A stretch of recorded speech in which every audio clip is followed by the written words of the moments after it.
To file your report, you're going to visit fincen.gov/BOI. Underneath the File section here, click on File a Report using the BOI e-filing system. Click Get Started over here on the top right. We are going to prepare, file, and submit our BOI ourselves. Next, you're going to select what type of filing you're doing. If you're doing a BOI filing for the first time, you are going to click Initial Report. Next, if you do not already have a FINCEN ID, then go ahead and click right here so that you are assigned an ID number. Next, you're going to enter in your reporting company's legal name. That is simply your business's registered name. And then you're going to enter in any other DBAs or trade names that you may have registered to that business. So if, for example, you have one LLC that you are registered multiple DBAs to, then you will enter those in there. Next, you're going to enter in your tax identification type. You can select either EIN, Employer Identification Number, or Social Security Number. This should correspond directly with how your business information is registered. And go ahead and enter in that tax ID number.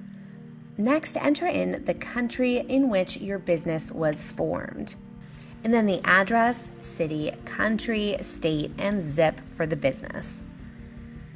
Next, select whether or not this is a pre-existing company. This is only going to be selected if you formed your business before January 1st, 2024. If you have a pre-existing company formed before 2024, then different rules apply to you. So check that business formation date and only check this box here if your business was formed prior to 2024. If this applies to you, then you are not required to fill out Part 2.